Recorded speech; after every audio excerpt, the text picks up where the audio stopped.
for Policy Dialogue in conjunction with FEEC Frederick Ebert Stiftang held a post-election workshop to review the 2021 general elections and the challenges that the new government might face. It was held at Protea Samba Lodge in Chisamba from 9th to 12th September, exactly 1 month after the new election were held. One of the scholars, lawyers, prominent person that presented the paper was renowned lawyer John Sangwa, State Counsel. He presented a unique paper. He stated that the 2021 general election and the possible emergence of a dominant political party and a life president. Of course, such a paper would not make sense. There was euphoria, there was optimism. Hichilema had come as a Democrat. But John Sangwa, a month into office, he was warning of a dominant political party and a possible life president. He proposed what should be solutions. So welcome to the podcast, Mr. John Sangwa, State Counsel. Mr. Sangwa, I think I'm qualified to call you Prophet John Sangwa. Ambassador, thank you for having me, and I don't think at all I have risen to that level. Not yet. Not You predicted that there will be attempts, especially by the new government, to create UPND as a dominant party. Yes. And that there probably will be greed that will emerge for Hichilema to extend his stay beyond the 2 prescribed terms. You even went further to predict that you may have a life president unless we do the safeguards that you proposed.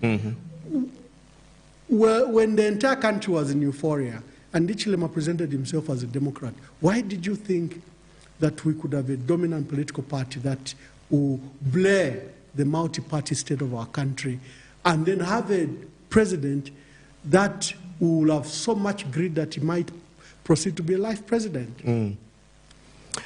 Yeah, I mean, if you follow history,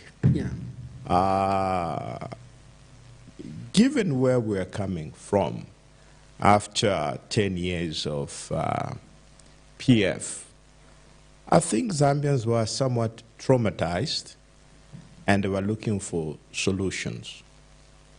Now, my reading of the situation was I believed that the new president would do so well, and such that he was going to succeed where President Lungu had failed. And the experience in this country has shown that when people are happy, they are eating, they can afford to feed themselves, they can take their children to school, and they can have all their needs met, they don't really care about who is president. And that warning was premised on the fact that the president was going to perform and that he was a Democrat. But I still stand by that warning for different reasons. And that particular course is still being pursued, but differently. Not in a democratic way, but in an undemocratic way. My thesis was premised on the fact that the president was going to perform, respect rule of law, respect democracy, and live true to the promises that he had made. But that, Ambassador, required a president who is dedicated, hardworking, and who knows what he's doing. But obviously, it didn't take long. Within 3 months, I think we were able to notice that there were problems. But he has chosen a different route to achieve the same objective by undermining the institutions of government, which is what I want, to make sure that UPND becomes the dominant political party, which is what we have seen Remember, all other political parties have not been allowed to hold rallies, to mobilize effectively as political parties. They have not been allowed. And that is in an undemocratic way. Now, in a democratic way, you do it in such a way that you are so good, you perform such that people don't even bother about the other opposition political parties. But here, it is using the law and law enforcement agencies to stifle the rise of other political parties. That is one way in which this is being done. Now, obviously, the second option, whereby you are now looking at a possible life president, you recently heard that in the National Assembly, where he was talking about you may not have elections even for a period of 8 to 9 years. Now, those are not the kind of statements to be made lightly. And these are all dangers. But on the political side, in terms of undermining the constitutional order, he has been quite effective in that. Let me just explain one or two things. Now, in the paper, I recommended strengthening institutions, but he has gone the exact opposite, okay, to decimate the institutions even further. People might say, well, what is an institution? Institution is people, okay? Now, let's start with the critical institutions of government. You're talking about the National Assembly. Now, yes, the law provides that whenever there's a new session after 5 years, members of parliament are allowed to elect a new speaker. Now, we had Speaker Dr. Matibini, for instance. He ceased to be Speaker. Now, nothing stopped, there is no law that said he could not be re-elected Speaker. Okay?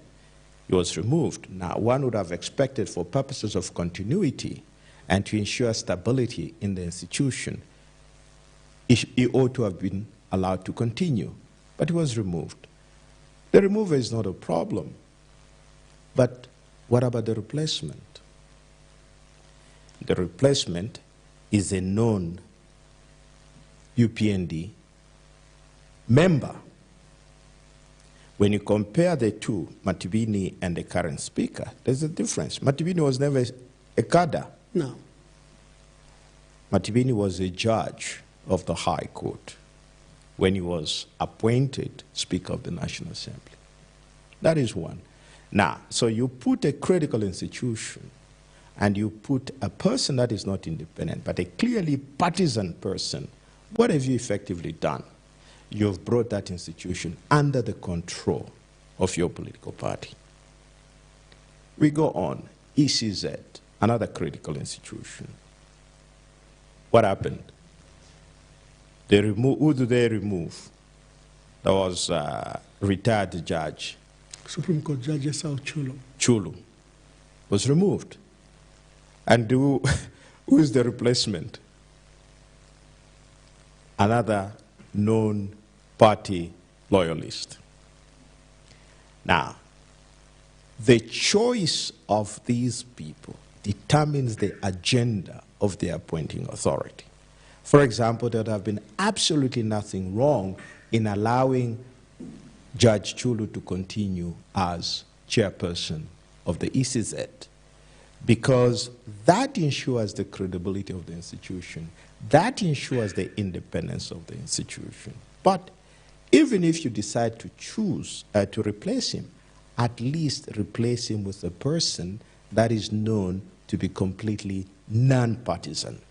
You do not pick up a party member to become the head of ECZ. You already said. The last 60 years, the ECZ board chairperson has always been a judge from the Supreme Court or the High Court. That's correct. Was that supported by the law, or has there been an amendment to the law? How come we have someone who's basically come from the street. Of course, they could meet the qualifications. Yes. They could have practiced more than 10 years. But Yes. you are getting someone literally from the street Yes. to head such a critical... Was there an amendment to the law? No, no. Or President Hichilema has just broken the practice? It's just broken the practice, okay? And even if you go back, every president has ensured that they have a credible person to head these institutions, in the form of speaker, as well as in the form of chairperson of the Electoral Commission. Now you go to the other more critical institution, that is the judiciary. Now, what has happened again is another decimation of that particular institution at many levels. So that institution is basically weak, and it is under the control, effectively, of the executive branch of government. Explain. You remember there was a discussion. Fortunately, when the current president came to power, the office of judge of the office of the Chief Justice was vacant. Now, you remember there was a lot of controversy, and my position was there should be a transparent and competitive process of appointing a Chief Justice. Of course, people have now said that maybe I favored one judge against the other. I did not favor any judge to be to be Chief Justice. All I said was, let's have an open and transparent system so that allow any Zambian that feels that he can occupy the office of Chief Justice to offer themselves and let them be assessed in a competitive manner and let the best candidate be given the job. Because that was necessary. That is necessary to ensure the integrity of the institution and also the independence of the institution. That did not happen, okay?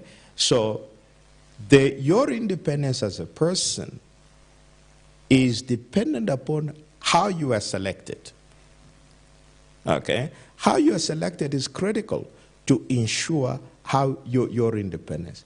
Right now, I can challenge anyone.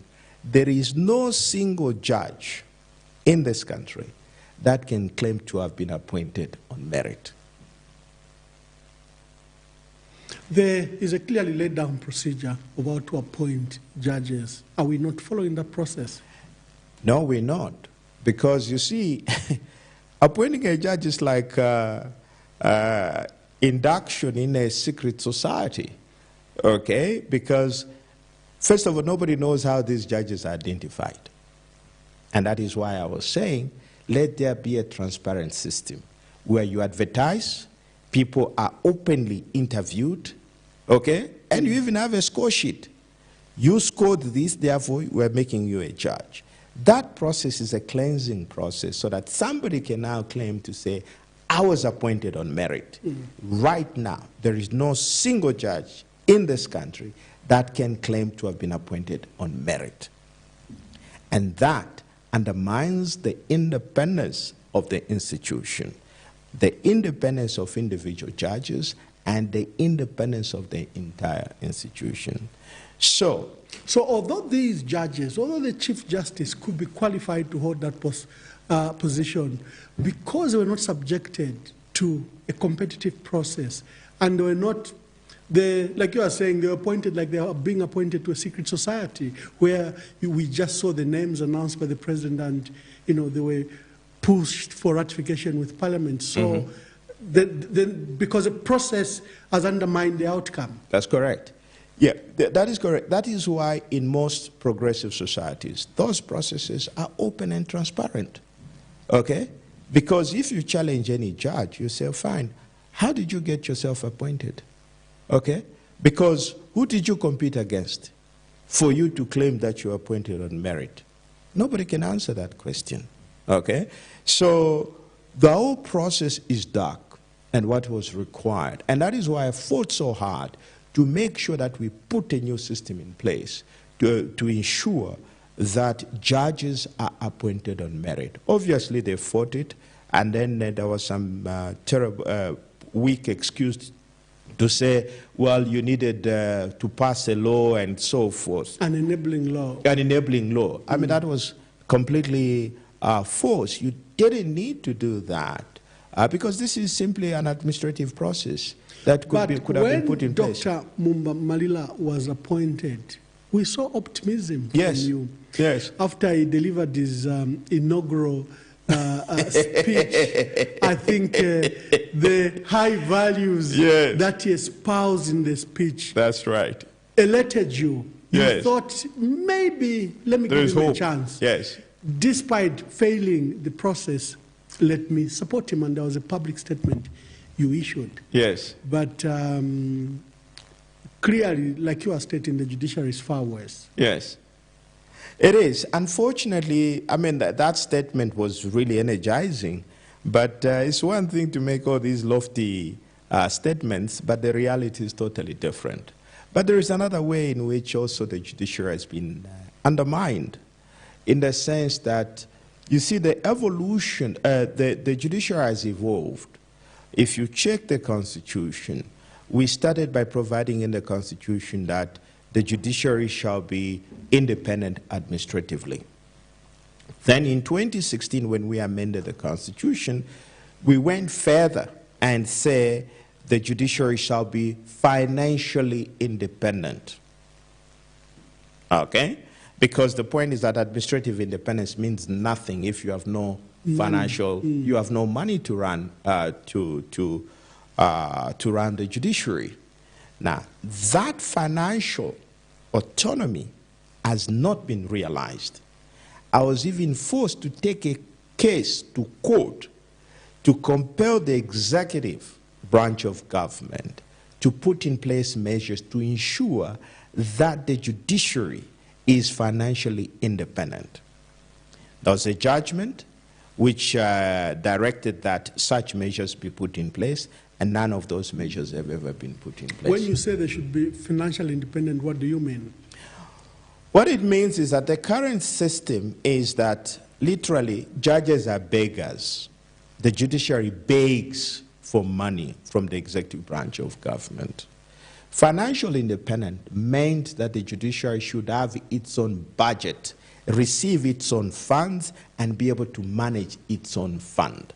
Now, if you check the law, not only should the judiciary be financially independent, the Constitution expressly provides that the judiciary shall be adequately, not just funded, adequately funded. But that has not happened. Right now, judges are some of the lowly paid civil servants. For example, some judges, I think by some account, their salary is about, maybe they get around $2,000 a month for a judge. Now, that's quite low. That's quite very low. low. These are people we are trusting with literally running the conscience of our country. Exactly. And we are trusting them not to be swayed by corruption, not to be swayed by threats of dismissal. I think we ought to do better. We ought to. That is why, for example, other branches of government, other institutions of government can struggle in terms of funding, but the judiciary should never. Should never. Okay? Because once the judiciary is gone, the whole country is gone. And that's exactly what has happened. There is no talk about improving the conditions of judges. There is another problem where you deliberately cripple an institution. For instance, the last time I checked, I think we have just about 100 judges for the whole country. Nobody talks about these figures. I can imagine the caseload for 100. This could be High Court judges we are talking about. We are talking about High Court judges, Court of Appeal judges, and Supreme Court judges. 100. To service a population of 20 million. Okay? Effectively, you are talking about 5 judges serving about what would be the ratio if we talk about ratio to population. Yes. Wow, that's quite a huge number. That's right. So you're talking about one judge servicing 200,000 people. Okay? So it means 5 judges per million Zambians. I mean, you're a joker. There is no way a judiciary can function in that manner. The caseload is just unbelievable. There is no way, even if you got the brightest lawyers, there is no way they can deliver on those such numbers. So when you hear that the Economic and Financial Crimes Court has been given a mandate to wind up all cases in 5 months, is that tenable with what you are just explaining? Obviously, it's unrealistic. And you see, already, the moment you put such deadlines, you're already putting pressure on the judges. And something will suffer. Something the ordinary cases. That's right. So the point which is there is the judiciary must be funded, okay? Meaning you give them more money to employ more judges, okay? That is the only way that can work. But right now, the judiciary is at the mercy of the executive branch of government, okay? So given that scenario, people don't sometimes imagine what we have created in the process. Effectively, there is no institution in this country that can contain the president. The powers of the president have since been more centralized, even when we've been calling for shedding of powers from the president. Yes, because what has also happened is that how do you expect these judges to overrule a measure or a decision made by the president under these circumstances? It's not possible. It's not possible. So effectively, even when there are possible blatant breaches of the Constitution, it's very unlikely that the court will rise to the occasion and strike down such measures.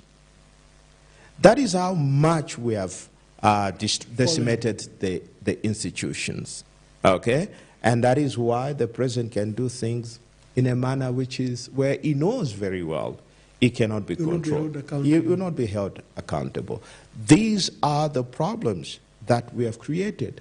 Instead of creating a robust judiciary to hold the executive accountable, what have we done? We have decimated that institution. Similarly, instead of creating a strong National Assembly to hold the executive accountable, what have we done? We've weakened it. We have turned it into a partisan institution, headed by a partisan-inclined person. So effectively, instead of talking about unless something happens, we're basically talking about a president that has emerged that is beyond control. Unfortunately, that's the reality.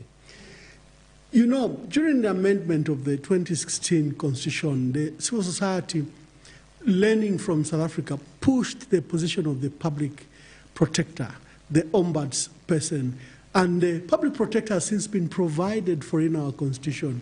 And it was thought that, you know, if there are weaknesses from Parliament, from the judiciary, there will be an office that can hold the president accountable, that can investigate, for example, the president's infractions against a law, against the Constitution. But I think that reality has not come to pass. Yes, but this is what happens. You can have a person. How you get to that office is critical. Okay? And this open, transparent system of appointment is important. So that when a person goes through that process, he emerges as the appointed person, he knows he has no loyalty to the appointing authority, he only has loyalty to the Constitution, because he knows he's been appointed on merit. Like I've said, there is no single constitutional office holder who can claim that I was appointed or I hold this particular institution on merit. The system does not just allow for that. What it allows for is patronage. The institution of ombudsman, of the public protector is there. But what is an institution? Institution is people. Okay? If you don't have the right people in these offices, the offices will be completely dysfunctional. And that is what we are seeing. So the strategy, instead of delivering on the promises of the people, the president chose a different strategy to undermine the institutions. We saw that with the Anti-Corruption Commission, where revelations emerged that the institution was literally toothless and to a large extent was even perpetrating corruption. When the board was dissolved, we heard from both Dr. Kaba and Musa Mwenye, the chairperson, where they said, for example, they had tried for 1 year trying to put the Director General to pursue a certain line as mandated by the law. That was not to be. They were not allowed to see, or the DG said he was not obliged to report to the board even on cases, particular details he was investigating. And it emerged that it essentially was a toothless body. Yes, but in fairness to the conflict between the DG and the board, this is a problem to do with the law. And this is what I've argued, to say, when you are serious about fighting corruption, you have to look at how well equipped are the institutions given the mandate to fight corruption. Okay? Now, clearly we have a dysfunction here between members of the board and the DG. Members of the board and the Director General faces. In a normal situation, you should have the president appointing the board and the board appointing the DG. But that is not the case with under the current Anti-Corruption Act. What it is that both the DG and the board members are appointed by the president. Now, how do you expect the DG now to account to the board when he's going to tell me, say, hey, the same person that appointed you is the same person that appointed me? Okay? But the situation that we had under the 1996 Act, which was passed during the time of Dr. Chiluba, it was a far more robust statute, because all what it did is that it created the commissioners, constituted the Anti-Corruption Commission. Now, obviously, some genius came along the way and watered down that, and we find ourselves in this situation. And that is why we're saying that the fight against corruption is a joke, in the sense that for you to be effective, you have to make sure that the institution you have given the responsibility to carry out that task is the right institution, adequately equipped, adequately staffed by the right people, and adequately funded. But the way it is currently, there is no way you'd get anything serious from the Anti-Corruption Commission. But I've also argued that our system of fighting corruption is a farce. Ordinarily, you should have a system that should prevent corruption. Our system is designed to say, okay, you can take a bribe, get involved in corruption, provided you don't get caught. Okay? So there is no mechanism to prevent corruption.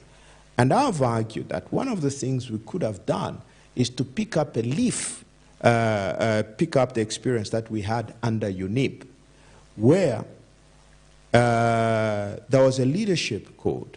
You may not call it a leadership code. You can call it maybe public officers' code of conduct, for example, where all those involved in the public service are required. One of the requirements would be to declare the assets.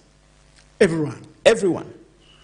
That was the system. Now, the problem also is that, you see, we have lessons, good experiences, and so forth, which you could pick up from.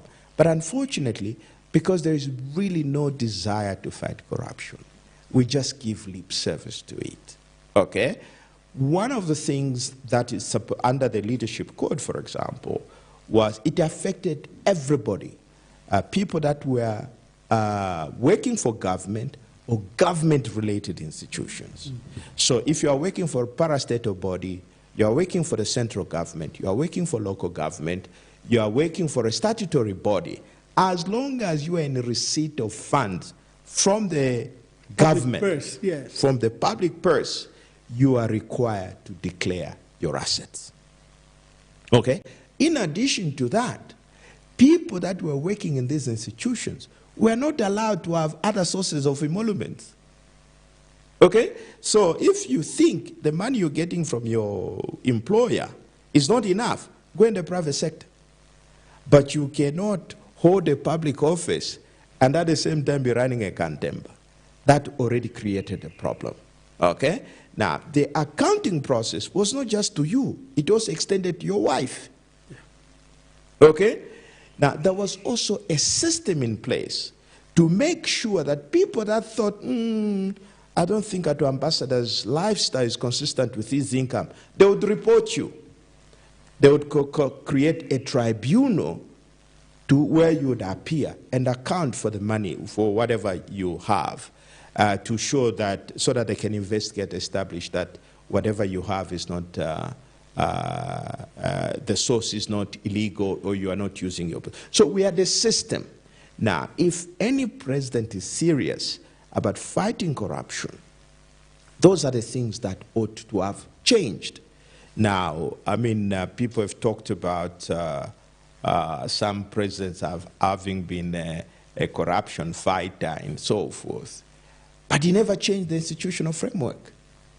If you are serious about corruption, you need to overhaul the entire system. Okay? So that all those, for example, it doesn't make sense. Somebody is working, say, for Zesco. He has a company that supplies cables. Yeah. You can't. You know, it's not normal. You see, because you have to make a guy like that to make a choice. Do you want to continue working for Zesco or you want to go and run your cable supplying company? Okay, because already he's in a conflicted position. Okay? Under the leadership code, then that would never happen. You know? So the whole fight against corruption really is that there's just lip service. What was required, the starting point, if this government was serious, was to be able to say, okay, fine, how can we revitalize the institutions and the laws to do with corruption? Because if you are accusing your predecessor to have been corrupt, how do you continue the same institutions that existed under him? Okay, so if you want to do something different, the starting point is to overhaul the entire institutional framework that you inherited. But what has happened is that the institutions have remained the same, the music has remained the same, but it's only the choir members that have changed, unfortunately. Yeah. We come to the issue of lacuna. The president, in his address to the fourth session of the 13th National Assembly, made some startling claims. He was going sector by sector. I think when he reached on the issues of justice and governance, he spoke about the need to amend the Constitution. He spoke about the need for members of parliament to cooperate with possible constitutional amendments that the executive will bring. And he said, look, we've had many constitutional review commissions, we have many technocrats. In short, you are saying there's no need to do that work. The work has been done. Probably it's just to pick the laws and bring them to Parliament for approval. Then he warned that, do you know that, for example, the lacunas that are there can enable one to be in office as president for the next 8-9 years? Of course, he had stirred a hornet's nest because, for example, you had warned in 2021 of a life president. He has been accused of trying to make constitutional amendments, for example, that will abolish 50+1, that will abolish the 2 terms of office. There should be no limit. We should be like Rwanda. We should be like UK. clearly the reaction from our people is arising from that suspicion that there's something brewing. These may attempt to entrench themselves to stay in power far longer. Like you had warned that a dominant party may emerge, even a life president may emerge. Zambians experience that under one-party state, and they don't want to go there. As a constitutional lawyer, do we need to change the Constitution? We have a new Constitution amended in 2016. Other than the Bill of Rights, nearly everything else was changed. And that Constitution of 2016, credit to Edgar Lungu, he signed it was mostly a product of civil society and other people. It wasn't a product of government. So why are we again saying let's have a constitutional amendment? Ambassador, I might sound like a broken record on this issue, but I think for the good of the country, let me sound like a broken record. And I may also have to use your podcast to appeal to Zambians and address the Zambians directly and say to them, there is absolutely no reason to amend the Constitution. The Constitution we have may not be perfect because it is drafted by human beings, but it is the best arrangement we have ever had since independence. The challenges that we are having is that of people refusing to respect it. There is absolutely no reason. Let me go back a little bit. The current president cannot make a case for amendment of the Constitution. His predecessors had reason to, but he has no reason to, if I may explain. The story of constitution making and constitution amendment starts in 1991. We ended one-party state. I think the history is important because I've made a categorical statement to say the current president cannot make a case to amend the Constitution. He has absolutely no right, moral and otherwise, to call for amendment of the Constitution. Let me explain. So, we go back to 1991. Zambia has decided to say, we are ending one-party state, we are going multi-party. Agreed. Multi-party means abolishing the one-party constitution and putting in a new constitution, because these are two different systems of government. Yeah. What happens? Kaunda single-handedly appoints a commission headed by Professor Mvunga to work out the constitution. MMD, I think there were about 21 commissioners. MMD was given 2 seats. MMD refused to say no. There should be equal numbers of commissioners. They boycotted the commission. So they never took part in the work of the Mvunga Commission. Mvunga came up with a draft constitution. What happened? MMD rejected that constitution and threatened to boycott the election of 2021. Of 1991. Of 1991. They threatened to boycott that. And people came together and said, listen, let's have a compromise. The compromise was put together at the cathedral. MMD put in certain proposals, but at that time there was already discussion in the National Assembly about not amending the Constitution, but introducing a new Constitution. Kaunda was magnanimous enough. He conceded. He said, okay, what do you want? No, this removed, this removed, this removed, this removed. So the 1991 Constitution was a compromise Constitution. So the understanding from the very onset was that after the election of 1991, the country will embark on a new constitution-making exercise. because this is just to facilitate for now. That was the understanding. Now, after 1991, you remember there is a famous statement by Dr. Chiluba where he was quoted as saying, "I didn't know that power was so sweet." So after 1991, Dr. Chiluba became reluctant to initiate a new Constitution Commission. He had to do that in 1993, and that's how he appointed the Manakatwe Constitution Commission. Now, the mandate of the Manakatwe Constitution was to come up with a new constitution to replace that of 1991. Halfway through, Kaunda came and spoiled everything. He said, "I'm coming back to politics." And the focus of the country changed. So Chiluba panicked. So instead of introducing a new constitution, he decided to cripple the process and settle for an amendment. That is how we see now that amendment coming in, barring Kaunda. That is now how the 1996 amendment. So we had the Constitution of 1991 amended in 1996. But the understanding was a new constitution and not an amendment. Yeah. Okay? Fast forward, Levi Mwanawasa is president.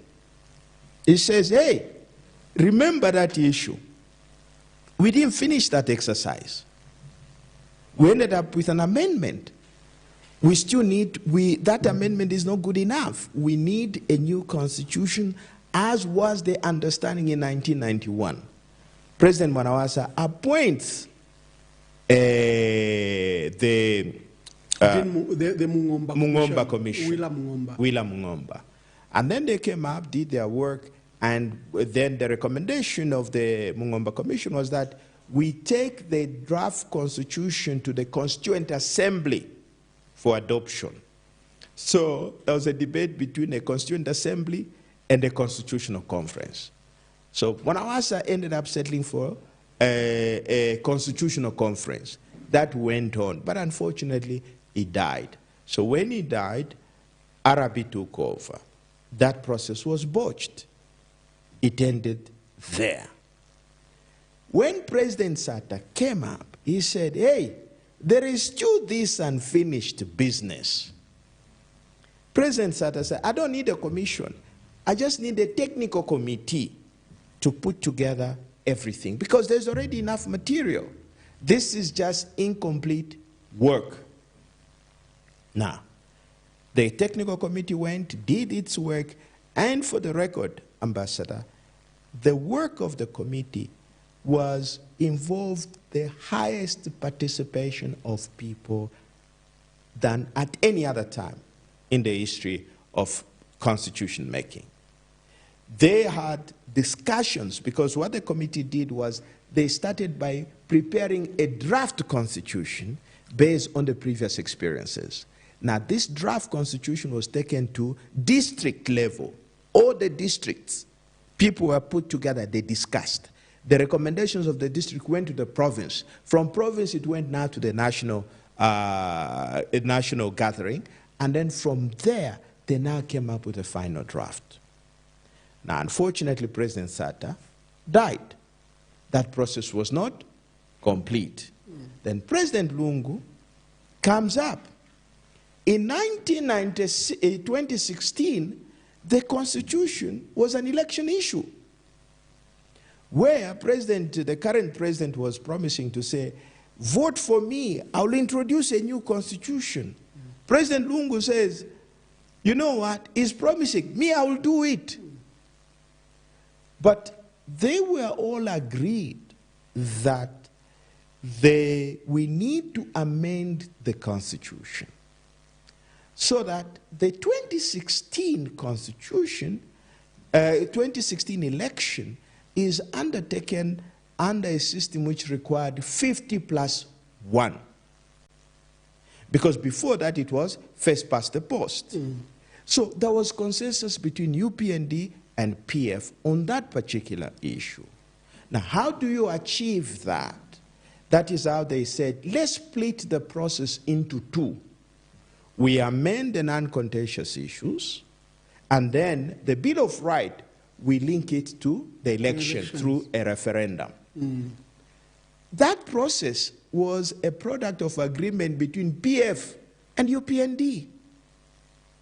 So, when the bill was presented in December of 2015, PF did not have the numbers to pass that bill on its own.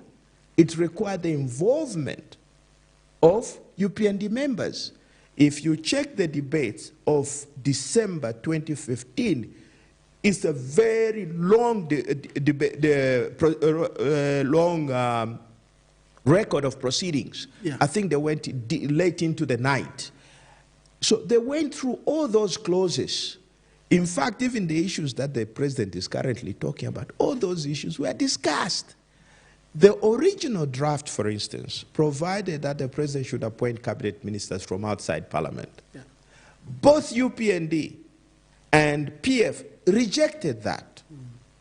There was a proposal for proportional representation. Both UPND and PF rejected that.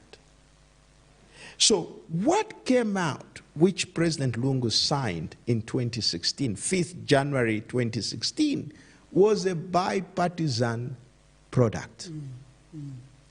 Now, if people are now talking about lacuna, why didn't they see these lacuna? These lacunae in 2016. Okay?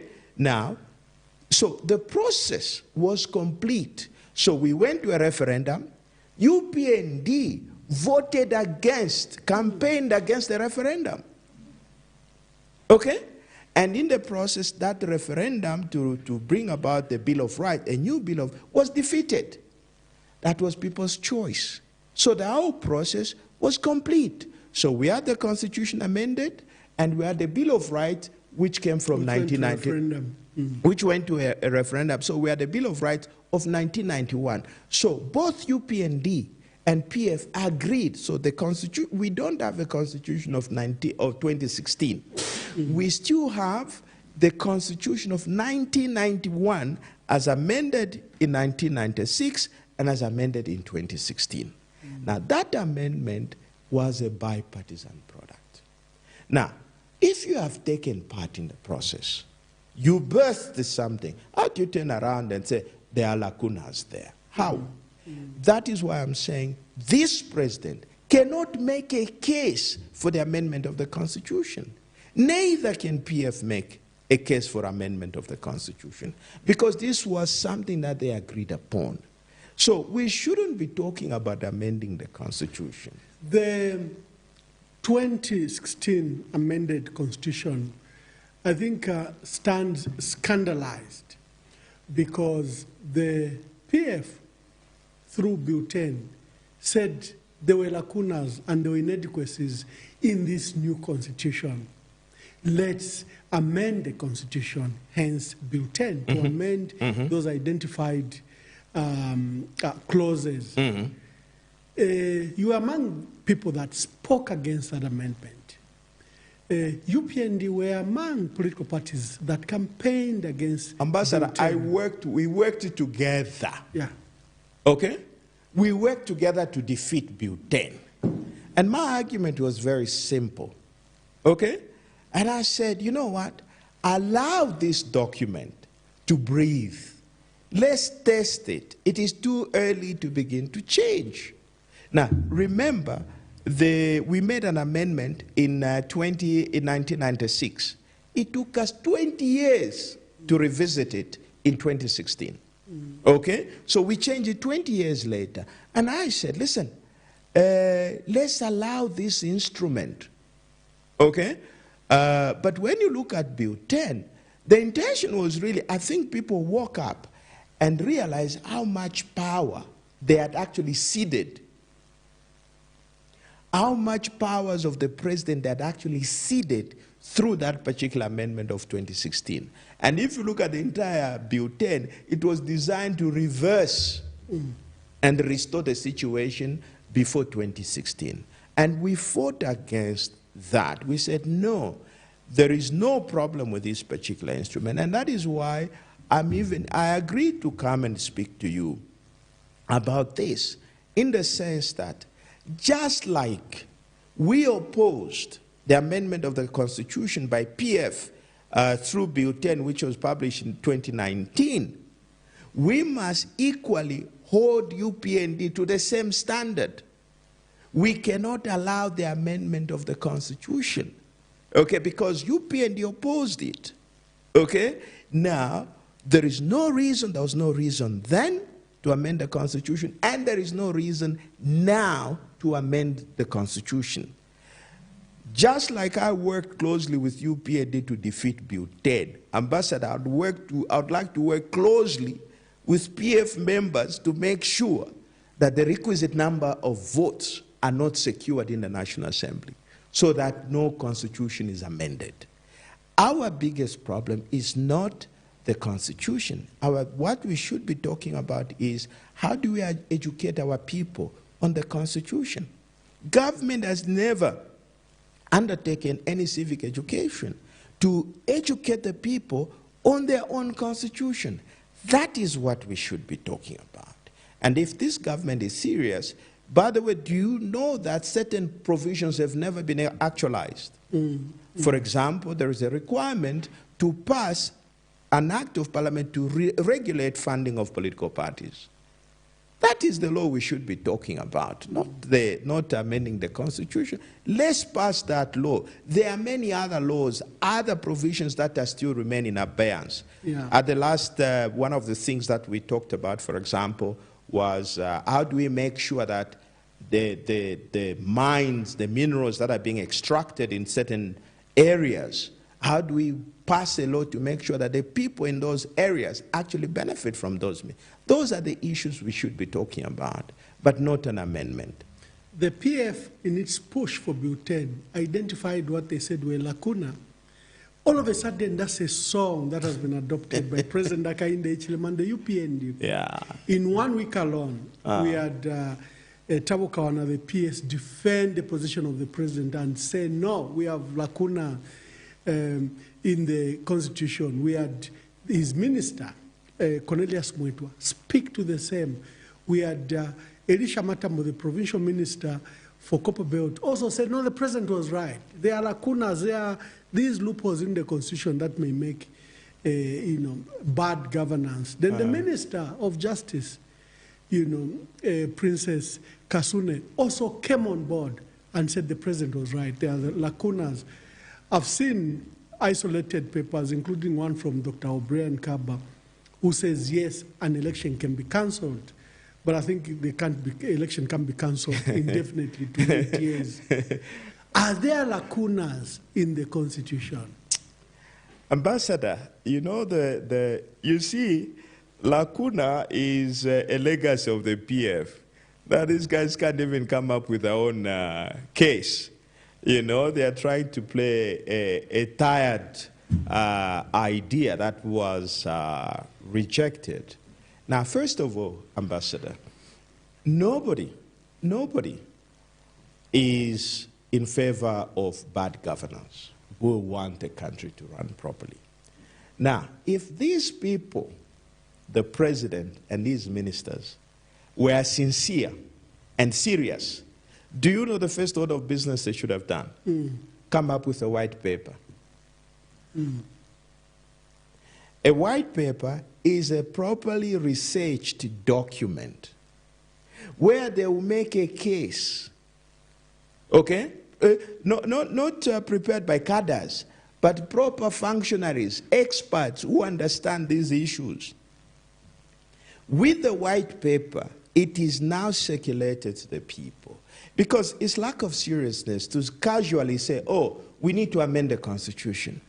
Come on, even memos are not amended in that manner. Okay, they go through a process. So you can't casually say, no, we need to amend this. No, make a case. Now, right now, nobody has made a case. It's one thing to say there's a lacuna. And that's why I think in one of I spoke to somebody and said, first of all, can we get the vocabulary right? There's nothing like lacunas. Okay, there is no word called lacunas. Okay, plural is lacunae. You add an E. Lacuna is singular. Lacunae is plural. What does it mean when you say there is a lacuna? Ambassador, it means there is a gap. There is something missing. Nobody has pointed out anything that is missing. That constitution comprises 275 articles. Can they tell us what is missing? Now, let me explain it in a very simple manner. Let's assume I send you an article where you check the last page is saying page 5. But you check through it, you find it goes to page 1, page 2, page 5. There's a problem, right? Because then where is page 3 and 4? Yeah. There's a gap, right? That is what is meant by lacuna. Something is missing that should be there. So what you have is an incomplete instrument. Now, when you look at the Constitution, what is the lacuna there? Nobody can point to a lacuna. They are now talking about Article 52(6). No, you see, it doesn't say what will happen when the the candidate can file in and at the last minute withdraw and an election is cancelled, and that cycle can go on forever. That's not the lacuna. Ambassador, what we have is difference in interpretation of Article 52(6). And what do? We go to Constitutional Court. We have judges who sit there, who do nothing just to read the Constitution. That we have created a Constitutional Court, which is a specialized court. Now, if somebody believes, the president believes that what he talked about is feasible, what you need to go to the Constitutional Court. Let them confirm that your interpretation is correct. Now, you remember, soon after the election of 2016, an issue started circulating amongst PFMPs as to whether President Lungu would be eligible to stand in 2021.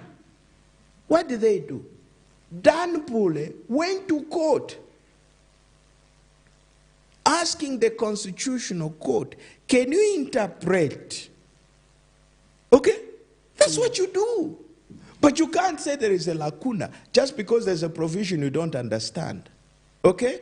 Dan Pule went to court, and the Constitutional Court interpreted that provision. And they said, well, he qualified. I disagreed. Yeah. Okay? Not once. There was another case of Kapala where they stood on the same issue. Thirdly, there was my own case where now President Lungu had filed his nomination papers. We went to court. The Constitutional Court still stuck to its guns to say he qualifies. I do not agree. But the point is, I respect that because these are the people that have the powers under the Constitution to interpret the Constitution. So you cannot sit as president and begin to dream about like, voids in the Constitution, and you come up with a fiction. Yeah. That is a complete fiction. There are no gaps in the Constitution. If you have an issue, go for it. That is just his interpretation of the position. But the question is, are we bound by that interpretation? No. If he's so convinced that he's right, let him go to the Constitutional Court, and the court can interpret that. But I can tell you, there are no gaps. First of all, here is a situation. These are imaginations. Okay, these are fictions. Now, there are so many provisions that you can think of. Now, there are so many. I can't stop you from imagining things. But what would be terrible is to try and convince me that I should buy into your imagination. Yes. Now, look at it this way. They are saying, oh, there will be a situation that will arise such that you postpone the election. Nobody has explained, first of all, how is that even possible? Who is going to be the architect of this? Okay? And what will be the benefit? Ambassador, let's picture this as a matter of logic. Yeah. Who would engineer such a situation? An opposition political party? And why? Now, first of all, for you to have your name appear on the ballot, you need to pay. How much, but the last election they were paying, is it 200,000? Yeah. So are you saying there is a Zambian out there who is prepared to waste his 200,000 just for the fun of it as an opposition political party? How does that benefit you? And you've been, first of all, they are financially impaired. All the opposition political parties, they are financially impaired. Do they have 200,000 kwacha to waste? They don't. Now, even if there is, what is their benefit? What is their benefit? Okay? Just think about it logically. What would be the benefit? Not you, take out the money. Are you saying there are Zambians there that are prepared to derail deliberately a presidential election? Are you saying there are such unpatriotic Zambians in this country that are prepared to allow maybe 8 or 10 million ballot boxes, ballot papers to be printed, and at the end of the day to be just thrown away just for the fun of it? I mean, I don't see under what circumstances this would happen. A cancellation can happen, but within 30 days you go back to elections. For example, if a candidate dies... That's different. Death, the issue is not about death. The issue is not about disqualification. The issue is about resignation. Yes, nobody plans for death. Okay, nobody plans for death.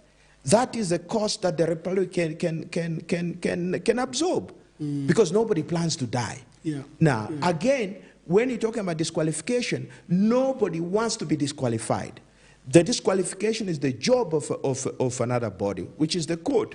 We have to allow them to pronounce on that. And once they disqualify a person, we accept that. The Republic can absorb that. But what we are talking about is some joker coming up just for the fun of it, puts his name there with absolutely no intention of taking part in the election, just to derail the process. On what planet is that even feasible? Okay? Now, you might say, what about the ruling party? Even the ruling party, Ambassador, what do they benefit? What do they benefit? First of all, the president's mandate ends. Okay? It ends there. Remember, you don't have parliament, so you don't have ministers. So when the National Assembly is dissolved, you simply hold the office of president, waiting for for you to pass over the office to the president-elect. You can prolong it, whatever. I mean, I can't even see how you benefit. Because first of all, you don't have a cabinet. You can't pass a budget. So I don't see how any president will function for 8 years under those circumstances. It's an impossibility. I mean, this is just an illusion, a fiction. Okay? It can't happen. First of all, during that particular period, remember, by the way, the parliamentary election will go ahead. Yeah. If there's a problem with the presidential election, the parliamentary election will go ahead. But also, by arguing that way, you are basically saying that you have some irresponsible people at ECZ who will not realize the agency of the situation and try and address it. Okay? Now, most people's problems that they have is that they look at Article 52(6) in isolation. You don't interpret the Constitution that way. You read it with other provisions. Okay? And in fact, you talked earlier about the adherence to the law and disregard of the Constitution. We've seen it. When a candidate resigned in Mpulungu, election were cancelled, a fresh nomination date was called. When elections were taking place, Lusaka Central, the process was cancelled, fresh nominations took place. Under the same condition, under the same provision of Article 52, when we saw in Kwacha and Kabushi, candidates withdraw, ECZ just ignored them. Yes.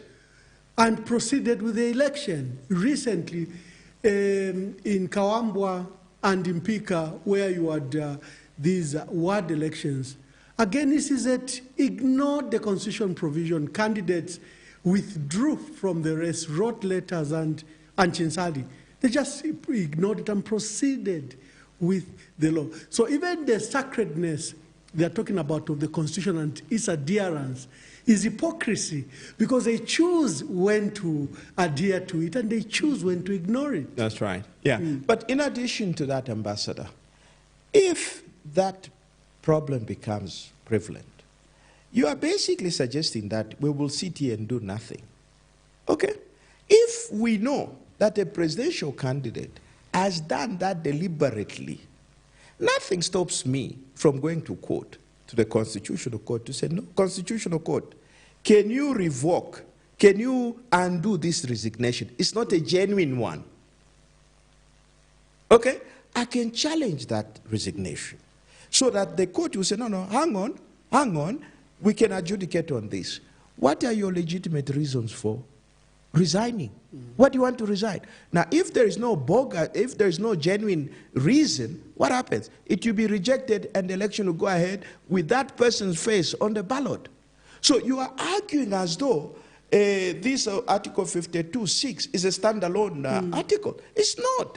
There are various measures that can be utilized. Yeah, for example, the election date is prescribed in the Constitution. Yes. So when you delay, you are just eating into your 5 years. Okay? But even if I can't see how that is even feasible, let's assume you push it. I mean, what kind of people do we have who would create a situation like that? But even if there's a possibility of that system being abused, which is the issue, right? Nothing stops you from passing an act of parliament to make such behavior a crime. Not to amend the Constitution. Because there may be genuine cases of resignation, for instance. There may be genuine ones. But what we are talking about is abuse. Now, you can... It's the realm of crime. Yes, abuse that's a crime. The realm of crime. Yes, introduce legislation to say, if you make a false declaration on your resignation or whatever for some other intended objective, it's a crime. Yeah. That becomes a deterrent. Okay? But you can't say, let's therefore go and amend the Constitution because you have imagined a gap. There's no gap there. And also people are talking about the fact that, well, there is no period given for the Electoral Commission to designate the date for filing of nomination. Come on. The law does give discretion to various people believing that the people you have put in those offices are responsible. They'll be able to, because you cannot again stipulate each and everything. Do you know what you're going to end up? You end up with it will no longer be a constitution. Okay? It will be in volumes now. It will be a code, not a constitution. I mean, and that's exactly what has been happening over the years. If you look at our independence constitution, it was a very small document. Okay? It was about 100 and something articles. It was drafted in the belief that you have responsible people that will be able to respect it and implement it. But the size of our constitution has been growing purely out of mistrust. Okay? But again, we have to stop somewhere, and there has to be some measures that we have to put in place. Let me allow me to make another point. Ambassador, you don't amend the Constitution on a fiction. On assumptions. On assumptions. Okay? The problem has to be real. The Constitution must be tested. And you must be able to determine whether the Constitution has acquitted itself or it has failed. Okay? Now, this is not the first time that we have had such challenges. If I may just give you an example. In 1964, under the 1964 Constitution, the Independence Constitution, there was no provision preventing a member of Parliament from crossing the floor. Okay? So you today, could just resign and no longer belong to this party, and you remained in Parliament. Exactly. So what happened was, they saw that party discipline was becoming a problem. You call somebody for discipline who belongs to UNIP. He simply says, I'm not coming for disciplinary hearing. I've quit UNIP. I've joined ANC. I say, hey, how? We sponsored you. You're a member of parliament for UNIP. How do you just do that? The same thing was happening with ANC. You try and discipline them. They say, I quit. The following day, the member of parliament is sitting with UNIP backbenchers. What did they do? So this is a problem. It was not an imagined problem like we are dealing with here. What we are dealing, we're being fed a fiction. That was real. What did they do? In 1969, they amended the Constitution. They now said, if you're elected on a UNIP ticket, you cross over, 95, 96, a problem arose. If you remember, I think there was a Mr. Kasonde, is it? There were members of UNIP, members of MMD. They resigned from MMD and said we've become independents. Now, the Constitution was silent. Now, it provided for you, if you are an independent. It barred crossing of floors, but it didn't talk about independence. No, when you are an independent, you join a political party, you lose your seat. But when you're a member of a political party, you declare yourself to be an independent, the Constitution was silent. So they went to court. At the High Court level, they succeeded. The High Court judge, who is then I think the late Chief Justice Mambirima, ruled that you are independent because the Constitution doesn't stop you. On appeal in the Supreme Court says, no. They read into the Constitution the word vice versa. The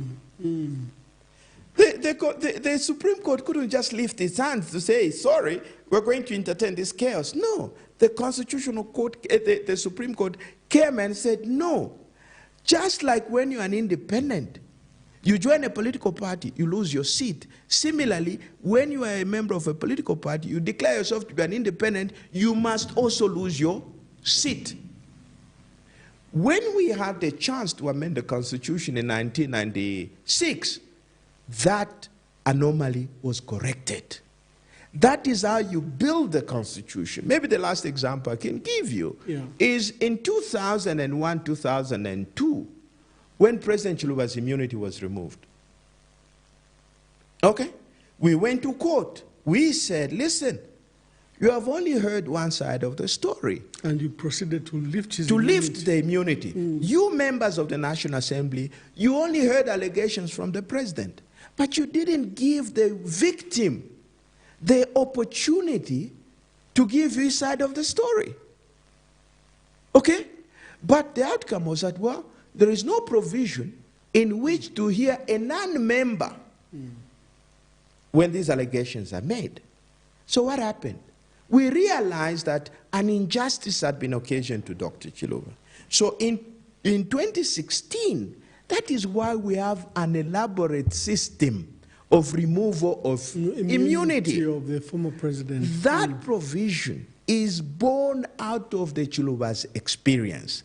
That is how you amend the Constitution. You don't amend the Constitution on some imaginary problem, which is completely out of this world. That is not the basis. You don't do that. You allow the Constitution to be tested and see whether you deliver. If it fails, then you now say, okay, the Constitution has failed. We now need to amend it so that we seal off this loophole. Because, Ambassador, there is a problem. Assuming I've just talked about the fact that there's a provision which says the judiciary shall be adequately funded. It's in the Constitution, right? Can I say there is a lacuna because the Constitution doesn't say what happens if the judiciary is not adequately funded? I can't say that. Okay? I take it as it is on the premise that the people, the executive branch of government, is responsible enough to adequately fund it. And if it doesn't, the solution is for me to go to court to compel the executive to adequately fund the judiciary. It is not for me to say there is a lacuna. No. They can never, let me repeat this. There can never be a lacuna in the Constitution. You take it as it is. Okay? Unless you expose some shortcomings, but you take it as it is. But we cannot sit here and begin to use our fatal imagination and create some fiction. Because if you entertain what the proposition by the president, how many other propositions are we going to entertain? Okay? And not surely that, Ambassador. This is a national document. Yeah. There has to be data to support what you're saying. Not on some illusory notion or problem that you have just imagined. Okay? You don't run the country like that. This is serious business. Okay? So there is a problem. There has to be data. We're not saying you can't change the Constitution. You can, but there has to be a basis. There must be data to justify that. I've seen a lot of debates going on. This one says, I read somewhere somebody who was talking about, oh, Kaba said this, John Sangwa said this. This shows that there is a problem with the Constitution. No. There is no problem with the Constitution. It tells you that the Constitution is alive. Therefore, given the differences of opinion, it's healthy. That's why we lawyers exist. Because you can read it differently, I'll read it differently. The solution is not to go to court. Let the court decide. Yeah. Not to say, oh, because I have a different opinion, you have a different opinion, therefore there is a problem. No. Yeah. No. Counsel, in fact, looking at the amount we are giving to issues that should not be priority to our country, clearly you've made a case that there's no need for constitutional amendments for now. Allow the Constitution to be tested, allow the Constitution to breathe, allow the so-called lacunas to emerge so that you can challenge them in court. The state of the country, as we go to the second part of our country, of our discussion, the state of the country is worrying. We are experiencing disruptions in our life. I think the extent of this load shedding has exposed the entire weaknesses in our economy. The lack of resilience, lack of planning, lack of focus, lack of backup plans, that one issue. Like, last time you were here, you exposed how one issue of cholera just exposed how the entire system, for example, of local government had collapsed. And now we shouldn't have cholera at all. Similarly, the issue of load shedding has exposed us on the state of the economy.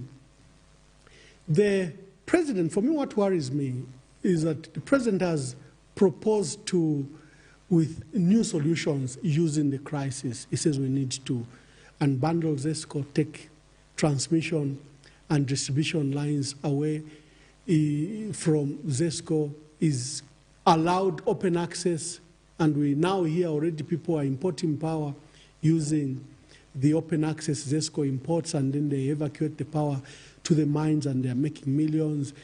It's like we are again back to corruption, where you have a crisis, you have cholera, the corruption emerges, you have COVID, corruption emerges, we have load shedding, corruption emerges. The state of the country is my worry. Just speak to this, and probably we need to begin to, what must we do? I mean, that reminds me. Somebody can look in a crystal ball and say there is a possibility we may not have election for 8 years. But he couldn't use the same crystal ball to predict that there will be load shedding. Okay? Now, if you are that intelligent that you can actually say, well, there's a problem here with the Constitution, why wasn't that same intelligence applied to the most pressing challenges that the country faces?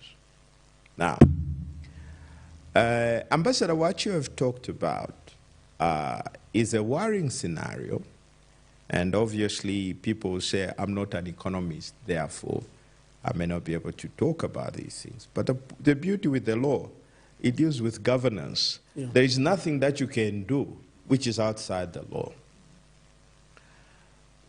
I think what is required is for us to rethink our priorities as a people. There is also this notion. One of the first things that, this is something that has kept me, that keeps me awake. I cannot understand why a country with so much can be so poor at the same time. It's a contradiction. There are countries with far less resources than we have, and yet they're doing far much better. Okay? Now, what you're talking about, ZESCO and everything else, Ambassador, those are symptoms of the problem. What we need to do is to zero in what exactly is the real problem. Okay? Even to the point whereby for the first time we're now receiving, I can't recollect any time in my whole life where we had to get donations in terms of maize. Okay? The first obligation of any government is to feed its people. When as a government you can't even feed your people, it means you have failed. You have lost the right to govern. That is the biggest problem that we have. Now, yes, we talk a lot and everything else, but I think what is required is for us to change our mindset. Let me just explain this. Maybe I'll just touch on it. Maybe we can have another conversation at some other time. We have a fundamental problem in this country, in the sense that we're an independent republic, but we still behave as though we're under colonial rule. Mm. Okay? We have not moved from, in our minds, this is my reading of the situation. Because everything else that we're talking about, these are symptoms of the challenges that we face. But what is the real problem? Okay? The real problem is that when we go back to independence, although we celebrate 24th October as a date of independence, Ambassador, as a country, we have not transitioned from a people that are under colonial rule to independent people. Now, somebody once told me to say, we're still behaving like subjects as opposed to behaving like citizens. Now, a subject is under the control of somebody. Okay? Now, a subject has very limited options. A subject can mess up because there's a superior authority that can clear up the mess. But a citizen is independent, is in charge of his own destiny. Now, Zambians need to understand that we are no longer subjects, we are citizens. Therefore, we are responsible for our own destiny. Okay? Now, all these problems that we are facing, in my view, we have not made that transition. And our political leaders have done that deliberately. If I may go back into history, it has a historical explanation. When colonial rule was introduced, how were we described? We were described as subjects of Her Majesty the Queen. We were under the protection of the British monarch. The British monarch planned for us. They governed us. They managed our business for us. And the understanding was that, well, once you have learned a few things here and there, we'll give you independence so that we can run your own affairs. 1964, the British government believes that we asked for independence, and we were given independence. But independence, it meant that we ought to have made a transition from being subjects into citizens. So that is why if you check the Constitution, it says this is a sovereign republic of Zambia. There is no greater authority above us. Yeah. We screw up our country, we screw up ourselves. Under colonial rule, you screw up things in northern Rhodesia, the British government would come in and sort out the mess. When you're an independent country, you are on your own. Now, we need to accept that. But unfortunately, the problem started with Kaunda. Kaunda simply looked at us as, he saw himself as a replacement of the governor. He still looked at us as his subject. We just replaced one master with another. That is why, for example, Kaunda would tell us to say, that is one of the reasons, for instance, why they had to nationalize all the businesses and everything else, to give us jobs, to provide for us. Now, all what they succeeded in doing is to take away our independence so that we became dependent on government. Now, we need to break that culture and be able to accept that nobody will rescue us as a people. That we are responsible for our own destiny. It is so shocking, somebody comes from China, is celebrating that, oh, we have sorted out the problem. Ambassador, look at the data. In '64, China was poorer than Zambia. Today, we are going to China for help. I may ask you, who developed China? The Chinese. The Chinese. We need to accept, this is the starting point, we need to change our mindset that we are responsible for developing this country. That is why, even when we see our resources going outside Zambia, we have a duty to ensure that we get value for whatever is going out. Okay? So what is required is a radical change in mindset. Otherwise, we go on complaining about the same thing. I mean, you look at it, for example, what you're talking about, ZESCO and the rest. You know what you're talking about are symptoms. We need to zero in at the problem. Because look at it this way. We've just been having one problem after another. We first of all started with cholera. Pop. Then And cholera, before you go to the other various crises that we have, Umululetinya, we might have rain very soon. The predictions are that we'll have good rainfall. Is there a guarantee that we'll not have another cholera outbreak? that is the point. You are focusing on amending the Constitution, which has no problem. But here, you can see the projections are such that we'll have above normal rainfall. And the projection is that we may even get it as early as September or early October. What measures? Okay, what measures are in place? Now, first of all, the rains we had last year were very poor. You had cholera. What more then when you have normal rains, above normal rains? Okay?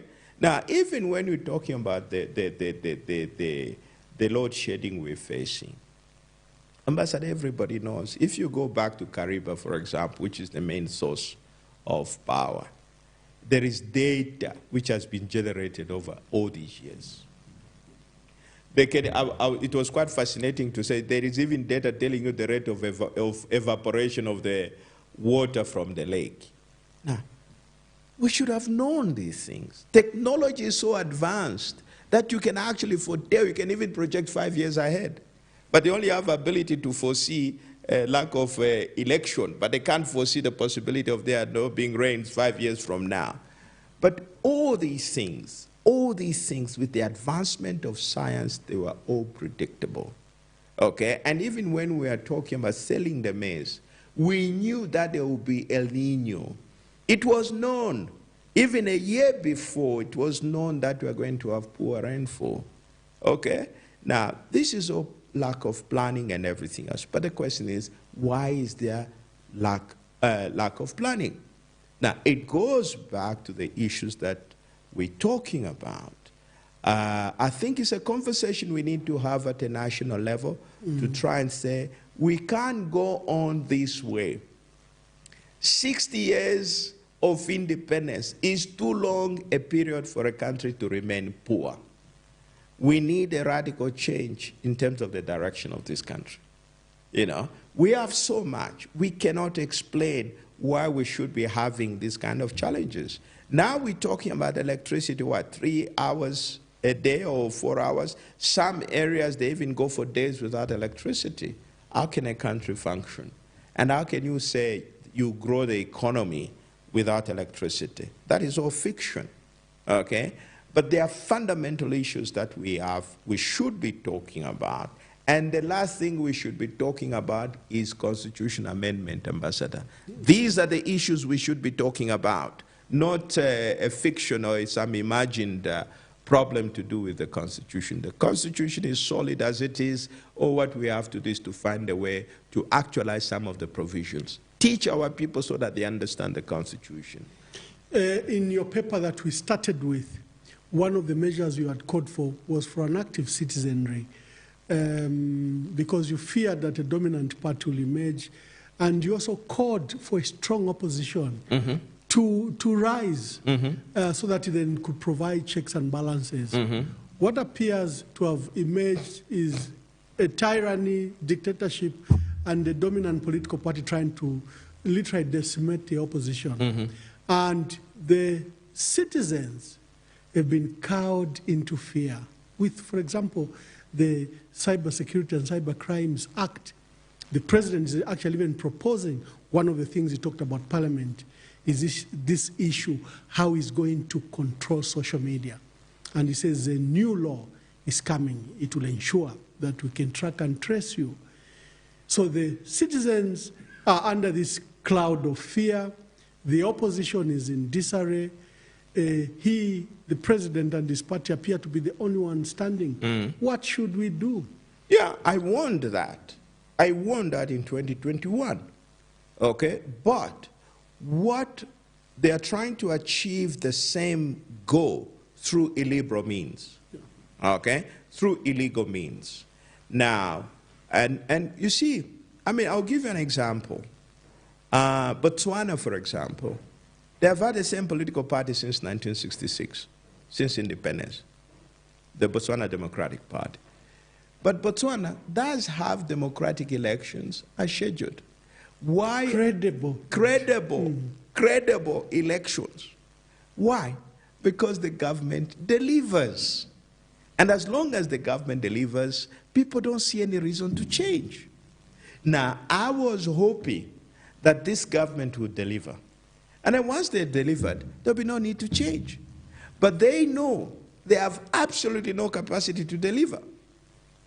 So then the strategy is to try and bend the laws, cook the laws and everything else, and ensure that their continued stay in office. But that is through illiberal means, okay? But we know that. Now, the worst thing is the fact that we have this inability for opposition parties to work together. I had this, the reason why I was saying that there is need for a credible opposition, I drew this from my experience in 1996. In 1996, all the opposition political parties were united to say, if Kaunda is bad, we are not going to take part in the election. All of them. Okay? That was when now Dr. Chiluba introduced the parentage clause in the Constitution. Now, what happened? The opposition were unable to work together. Okay? Now, because Kaunda was barred from contesting the election, what did he do? Says, but that is just one man who was bad. So what did he do? He decided to say, all the MPs, Nobody was going to stand on the UNIP ticket as an MP. No Total councillors. boycott. Total boycott. That single decision destroyed UNIP. Now, instead of saying, I'm just one person that has been barred, so let's see whether we can support a single candidate to stand with Chiluba and see how the opposition can win the National Assembly. I mean, that is still a formula which can be used today. Okay? Because individually, the opposition parties are not that strong enough. Okay? But there are solutions. But what we require are opposition parties that will put country first. That is the mindset that is required. Let them put aside all their personal ambitions and everything else. And also there has to be a sense of self-evaluation. I mean, what is it that you can achieve on your own? Zero. Now, if you look at the performance of the remaining 14 or 12 political parties, what did they achieve? Nothing. Yes, you cannot prevent or stop the president what he's doing currently, but the opposition parties, nothing bars them from working together. There is credit here. In my paper, I had predicted that through convictions and everything else, there will be by-elections that will be fought. Yeah.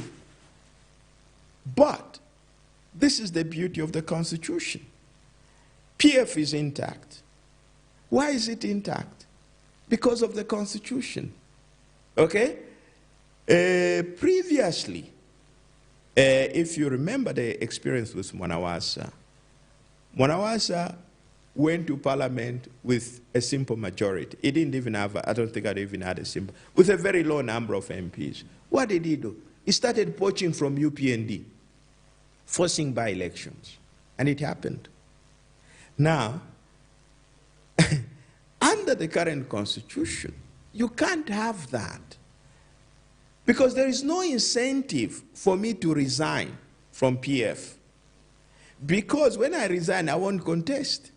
But until after 5 years. Until after the next term. But then, under Mwanawasa, you could actually resign and Mwanawasa would sponsor you.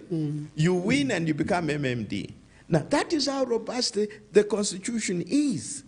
It is the Constitution that has served PF. UNIP is dead. MMD is dead. That is what has helped PF. Okay? Because it placed a responsibility and obligation on the member of parliament that if you cause a by-election, you will not be eligible until the next term. Yes. So it became a deterrent factor. Exactly. So the opportunists can no longer just resign and join the PND. No. Because there will be personal punishment to them. Exactly. And also you haven't gotten your gratuity. Yeah.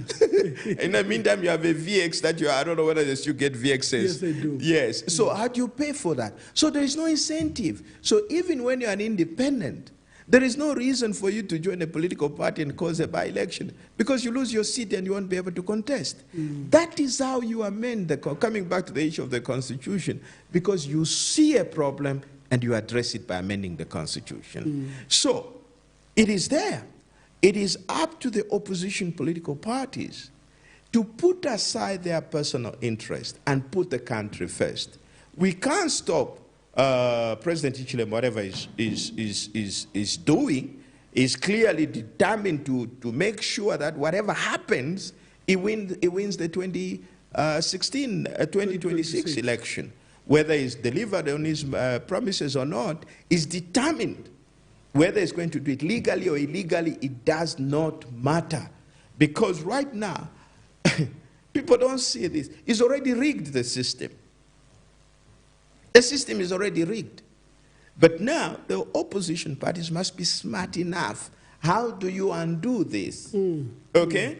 And it is possible. When you say he has rigged the system, what do you mean? Ambassador, first, we've talked about the National Assembly. Yeah. We've talked about the Judiciary. We've talked about the Electoral Commission. Electoral Commission. And then other institutions. And other institutions. And the police is not allowing these other people to hold rallies. What more do you want him to do? Now he's talking about constraining social media. What do you expect? So the system as we speak right now is already rigged for 2026 election.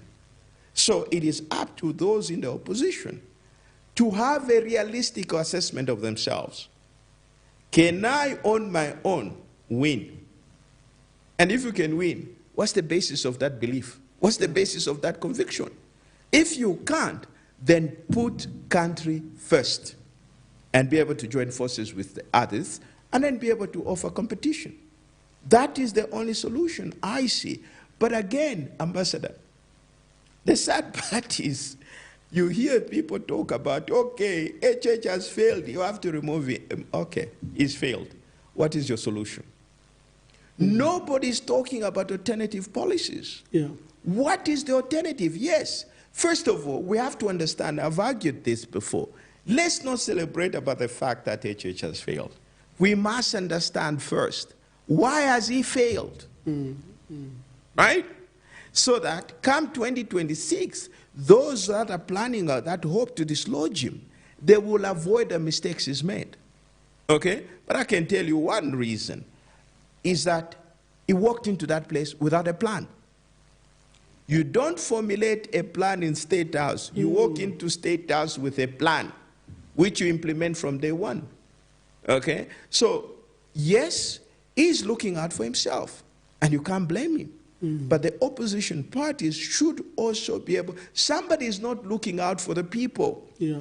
Yeah. It is the duty of the opposition now. And there's another point, Ambassador. We have made HH more important than he is. It's not actually How have we important. done that? Well, first of all, these perpetual attacks on him. Okay? You are making him to look larger than life. But he's not. You know it's very important? The voters. The message we should be speaking to the voters. Not to HH. That is the mistake that is being made. Now, He has failed. It's a done deal. it's a done deal. So it's failed. So now go to the employers. You know, it's like you see an employer who was a very bad employee, and you think you can do better than his current employee. What do? You don't fight the employer, the employee. You go to the employer. I can do better than your current employee. Okay, make a case. Why I believe you should give me a chance. Why I believe I can do better. Okay, because HH is an employee. We employed him. We gave him a contract for 5 years. Yes. Yeah. And that contract, you know, we give him more prominence. He's an employee. Okay? We gave him a chance and said, okay, fine, come and run the country. Okay? His employment is coming up for review in 2026. Now, the people are looking for an alternative employee. Okay? So, because they're the masters. They're the masters. The one they hired has failed. Has failed. So let's look for, there is no bar to talk to the employers. So we should be talking, in fact, we shouldn't even be discussing HH. We shouldn't. We should be talking to the people. You know, why? We know already this money has failed, and what is the alternative? There is no need to trade insults. There is no need to trade abuse. Let's look for solutions. And the masters are the voters. Okay? And if you have noticed, they have stopped talking. It's very surprising. It's very surprising and very scary. Very scary. I get nervous when I'm dealing with a person who is not talking because I don't know what they're thinking. Now, people have stopped talking. You know what that means? So, the opposition political parties should be able to come together, offer a message, an alternative. It doesn't make sense. Yes, bring a message of hope. But you can insult HH as much as you want. It won't change anything. The message should be to the Zambian people. In fact, you don't even need to convince them that they are suffering. They know they are suffering. Yeah. Okay? They're suffering. They're experiencing. Yes. They know already. So we shouldn't go back to the people and say, you know, HH has failed, you don't have this, you don't have this. They already know. They are living it. Okay? Load shedding, they are living it. The shortage of millimeter, they are living it. They already, so we have to give them a message of hope. This is what, first of all, this man, this is the reason why he has failed. This is how we will do things differently. Yeah. Not attacking HH every day, day in, day out, what? No, it's inconsequential. It is completely inconsequential. He has had his chance and he has blown it. So, we have to go back to the masters. You know, it's like, it's now time to start auditioning. You know, to start auditioning. You see, I don't even need to tell you. You are living it. So here is my pitch. So we should be discussing issues. The alternatives and issues. Not insults. We don't need insults. We have more than enough issues which the opposition can talk about and people can talk about. And when we're talking about the institutions that are there, I mean, there is so much. They can make a case to the Zambian people, okay, without even talking about HH. HH is inconsequential.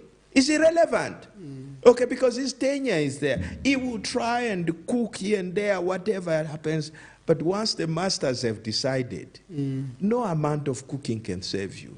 No. And this is what people forget. We had Kaunda, we used to sing, Kumululesa, Banshi Kaunda. His reign came to an end. At the end of the day, the masters, the most important people that all these political parties are ignoring are the voters. That is where the message should be, not to HH. No, no, no. He has bungled his opportunity, and then that's it. So let's now address the people. What is the alternative?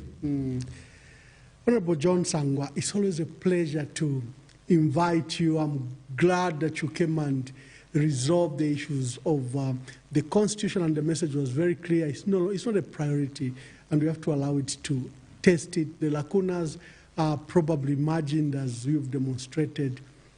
And there's no question about it. The country is facing various crises. There's no longer debate because our people are living it for lack of electricity, the food insecurity, the disease outbreaks, legacy issues such as unemployment, poverty.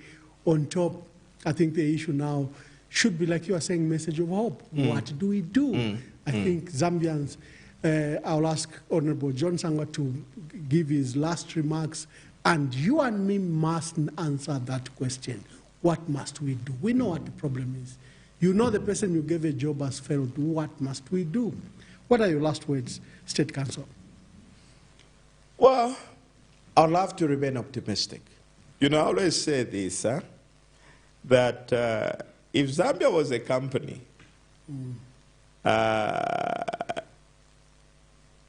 we would have placed it under receivership.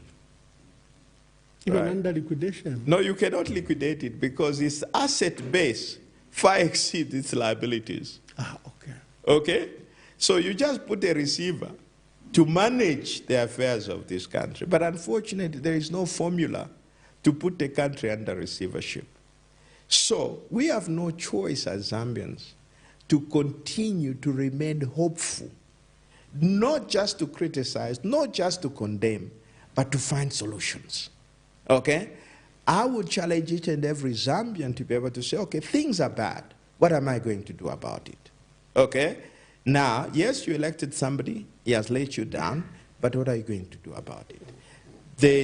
No country, this is something that we need to accept as Zambians. No country has ever been developed by outsiders. The responsibility to develop Zambia, to sort out the problems, is ours, collectively.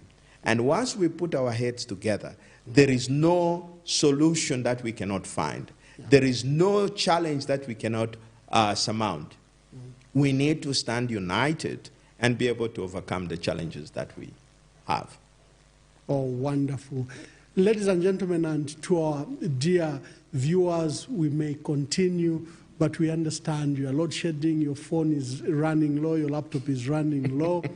But I was hosting John Sangwa, State Counsel, a renowned Lusaka lawyer and constitutional lawyers. Today I called him a prophet because he wrote an article to review the 2021 general elections in September 2021. It was at a meeting by Center for Policy Dialogue, and he gave this paper that I think I'll redistribute.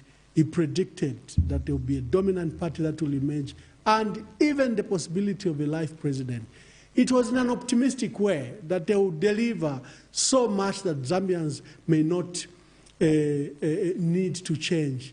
But the same message remains, but in the opposite, where tyranny, dictatorship has emerged, trying to use illiberal, as he called them, and illegal means to attempt to entrench themselves. But hope lies with you and I. He says you are the master, not the political leaders. So until we have another guest, enjoy.